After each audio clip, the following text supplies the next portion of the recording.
पृथ्वी पर समुद्र की गहराई इंसानों के लिए एक बहुत ही बड़ी पहेली है। इसे सुलझाना इंसानों के लिए किसी चुनौती से कम नहीं और आज भी इंसान इसे सुलझाने में ही लगा हुआ है। अंतरिक्ष और समुद्र दोनों ने ही आज इंसान को बहुत ही दुविधा और अनिश्चितताओं में डाल दिया है। यहाँ हर एक दिन कोई न कोई नई खोज होती रहती है। जैसे कि हाल ही में एक अजीबोगरीब मछली को खोजा गया है। मछलियों का नाम जब भी आता है तब हमारे मन में एक पानी में तैरती हुई जीव की छवि सामने आती है ना दोस्तों। हम जितनी भी मछलियों को अपनी आंखों से देख पाते हैं वे सभी पानी की सतह या थोड़े से नीचे घूमते फिरते नजर आते हैं। पर समुद्र में कई मछलियां ऐसी भी होती है जो कभी भी सतह पर नहीं आती। इसलिए ऐसी मछलियां हमेशा से इंसानों की नजरों से दूर समुद्र की अनंत गहराई में छिपी हुई मिलती है। ये मछलियां भी हमारे लिए एक तरह से एलियन ही है, क्योंकि इनके बारे में हम ज्यादा कुछ नहीं जान पाते। और आज मैं एक ऐसे ही मछली के बारे में आपको बताने जा रहा हूँ, तो वीडियो को एंड तक जरूर देखें। और अगर चैनल पर नए हो तो हमारे चैनल को भी सब्सक्राइब जरूर कर लेना। हाल ही में अमेरिकी समुद्री तट पर वैज्ञानिकों ने एक बहुत ही अजीबोगरीब मछली को अपने कैमरे में कैद किया है। यह मछली कैलिफोर्निया के मॉन्टरी बे में देखी गई है। इस मछली का सिर ट्रांसपेरेंट है और माथे पर गोल गोल दो आंखें हैं जिससे ये मछली देखती है। दोस्तों, आप लोगों को मैं बता दूं कि आंखों का ऐसी जगह पर होना एक बहुत ही बड़ी और अजीब बात है, क्योंकि मछलियों की आंखें तो आमतौर पर माथे के दोनों किनारे पर होती है, ना कि सिर के बीचों बीच। इस अजीबोगरीब मछली का नाम बेरेली फिश है। विज्ञान की भाषा में इस मछली को मैक्रोपिना माइक्रोस्टोमा कहा जाता है। इस मछली के बारे में एक हैरान कर देने वाली बात यह भी है कि इस मछली को खोजने के लिए वैज्ञानिकों ने लगभग अपने 5600 प्रोब को समंदर में भेजा था, लेकिन प्रोब ने इसे सिर्फ 9 ही बार खोज पाया है। तो आप खुद ही सोच सकते हैं कि ये मछली कितनी दुर्लभ हो सकती है। हाल ही में वैज्ञानिकों ने मेवारी रोव वेंटेना के द्वारा इसे एक बार फिर खोज कर निकाला है। जिस वक्त इस मछली को समुद्र में देखा गया था उस समय रोव समुद्र की सतह से 650 मीटर गहराई पर मौजूद था। इतनी गहराई में किसी भी मछली का होना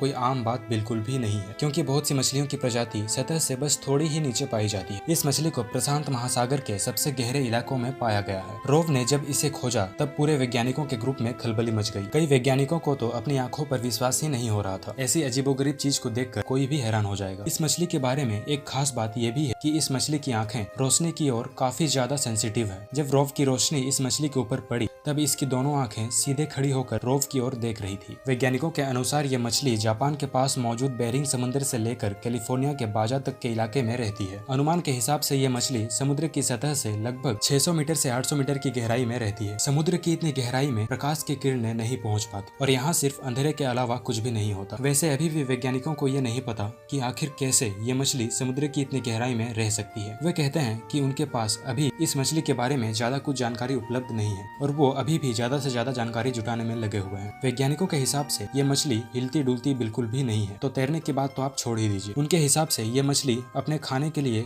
केवल झींगे और जेलीफिश के ऊपर निर्भर रहती है। खाने के ये दोनों ही सोर्स जब मछली के सामने आते हैं तभी ये मछली उनको झपट कर खा लेती है। शिकार करते वक्त इसकी आंखें सिर्फ और सिर्फ शिकार की परछाई की ओर देखती रहती है। इस मछली की हरी आंख सूर्य से आने वाली प्रकाश के किरणों को भी अपने अंदर सोख लेती है। वैज्ञानिकों के अनुसार इसके सिर के पास मौजूद तरल पदार्थ से भरा ट्रांसपेरेंट लेवल इसे जेलीफिश जैसे खतरनाक जीवों के डंक से बचाता है। इस मछली से जुड़े ज्यादातर बातें वैज्ञानिकों के द्वारा किए गए अनुमान के ऊपर आधारित है और वो ये भी कहते हैं कि आप इसे एक्वेरियम में नहीं रख सकते, क्योंकि इसके रहन सहन के ढंग के बारे में आपको कुछ भी नहीं पता है। तो कुल मिला के हम ये कह सकते हैं कि आज भी समुद्र की अनंत गहराई में कई ऐसे जीव मौजूद हैं जिनके बारे में हमें अभी भी जानना बाकी है। तो बस आज के लिए इतना ही। अगर वीडियो अच्छी लगी हो तो एक लाइक और ऐसे इंटरेस्टिंग वीडियोस के लिए हमारे चैनल को भी सब्सक्राइब जरूर कर लीजिएगा।